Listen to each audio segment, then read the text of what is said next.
Barangay Ginebra secret weapon kontra SMB mga bro, ilalabas na sa Game 1 at si Stan good news papayagan na maglaro.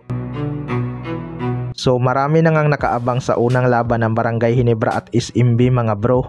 Underdog nga ang Ginebra dito kung titingnan natin ang lineup. Wala nga silang pang shutdown kay Junmar Fajardo sa painted area mga bro. Although nandyan naman si Japit Aguilar para malimit ang produksyon ni Junmar Fajardo, pero expected pa rin na gagawa ito ng double-double. Huwag lang talaga ma-foul trouble ng maaga si Japit Aguilar dahil may kalalagyan talaga sila. Marami ding shooter ang SMB na pwedeng mapasahan ni Junmar sa labas mga bro kapag na double team ito sa ilalim. Pero may secret weapon nga itong Barangay Ginebra na makakatulong sa kanilang depensa. Yan nga ay si Jason David. Napapansin na nga rin ni Coach Timcon ang kanyang impact sa team mga bro. Hindi man siya madalas umi-score pero mataas nga ang kanyang plus-minus kapag nasa loob siya. Meaning gumaganda ang performance ng Barangay Ginebra kapag nasa loob itong si Jason David dahil sa kanyang depensa. Masipag din tong kumuha ng mga lost ball mga bro at hindi talaga to agad sumusuko hanggat wala pang clear position ang kalaban. Kapag nagsabay silang dalawa ni Scottie Thompson sa loob, hindi nga sila nauubusan ng energy. Isa din sa dapat gawin ng Barangay Ginebra sa laban na to ay bilisan ang kanilang laro.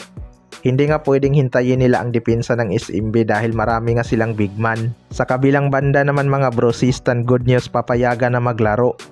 Ito ngang si Stan ay na-injured bago nawala sa PBA mga bro.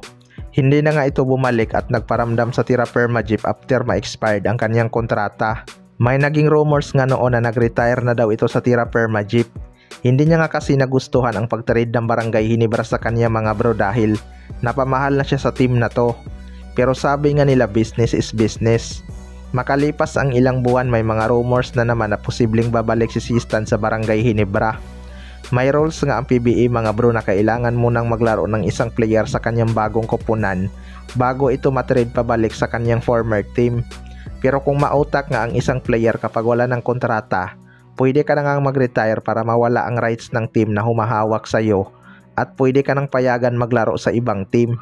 Kapag nag-retire nga sa Jeep itong si Stan mga bro, papayagan nga siyang makabalik at maglaro sa Barangay Ginebra. Aminin man natin o hindi, malaking kawalan pa rin talaga si Stan sa Barangay Ginebra mga bro.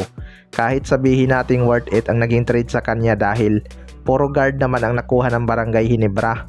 Nakasama naman si Isaac ko sa trade package na yon, kaso hindi nga rin napakinabangan dahil sa injury.